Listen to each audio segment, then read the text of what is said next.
मिर्ज़ापुर गांव में एक सब्जी बेचने वाला व्यापारी रहता था। उसकी एक खूबसूरत बेटी थी। एक बार उस व्यापारी पर बहुत ज़्यादा कर्ज हो गया था और जिस आदमी से वह व्यापारी कर्ज लिया था वो उसी गांव का था और बहुत ही घटिया था। व्यापारी उस आदमी का कर्ज नहीं चुका पा रहा था तो उस आदमी ने सारे गांव वालों को जमा किया और व्यापारी के घर जाकर व्यापारी से कहा, अगर तुम मेरा कर्जा नहीं दे पा रहे हो तो अपनी बेटी से मेरी शादी करा दो। यह सुनने के बाद भी व्यापारी चुप रहा क्योंकि वो मजबूर था और ये सारी बातें घर में बैठी उसकी बेटी भी सुन रही थी।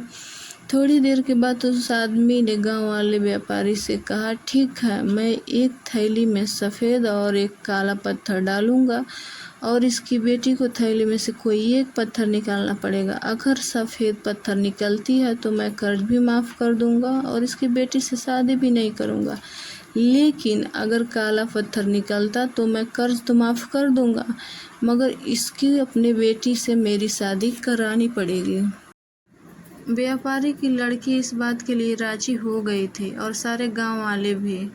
उस आदमी ने थैली के अंदर 2 पत्थर डाले सबके सामने, लेकिन बड़े ही चालाकी से। उस आदमी ने दोनों ही पत्थर उस थैली में काले डाले थे और यह व्यापारी की बेटी को दिख गया था कि थैली में दोनों ही पत्थर काले थे।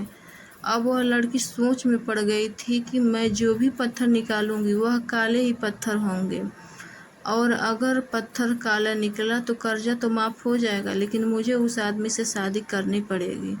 और अगर मैंने सारे गांव वालों को यह बता दी कि इस आदमी ने थैली में दोनों ही पत्थर काले डाले हैं तो कर्जा भी माफ़ नहीं होगा और यह आदमी आज नहीं तो कल मेरे बाबा से बदला ज़रूर लेगा।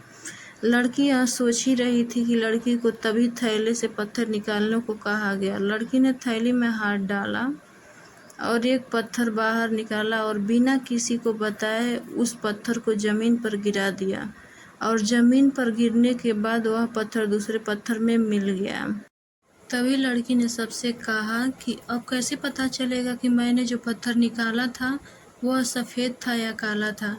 लड़की ने कहा, थैली में जो दूसरा पत्थर है उसे देखो। अगर थैली में सफ़ेद पत्थर है तो मैंने काला पत्थर निकाला था और अगर थैली में काला पत्थर है तो मैंने सफ़ेद पत्थर निकाला था।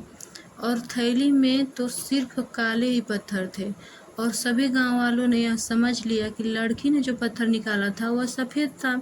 इसलिए व्यापारी का कर्ज भी माफ़ हो गया और उसकी बेटी का उस आदमी से शादी भी नहीं करनी पड़ी।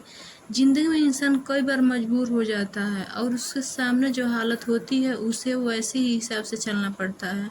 इस कहानी से हमें यह सीख मिलती है, जब भी आप मजबूर हो जाओ और मजबूरी में आपका कोई फ़ायदा उठाना चाहे तो इनोसेंट बनो, बल्कि अपने दिमाग का इस्तेमाल करो। जितने इनोसेंट बनने की कोशिश करोगे लोग उतना ज़्यादा आपको चीट करेंगे। अब इसका मतलब यह नहीं कि आप लोगों को गालियाँ ही देना शुरू कर दें, बल्कि इसका मतलब यह है कि आप समंदर की तरह बनो। मतलब यह है कि आप समंदर की तरह खामोश रहो लेकिन उसकी गहराई की तरह अपने दिमाग में नॉलेज रखो।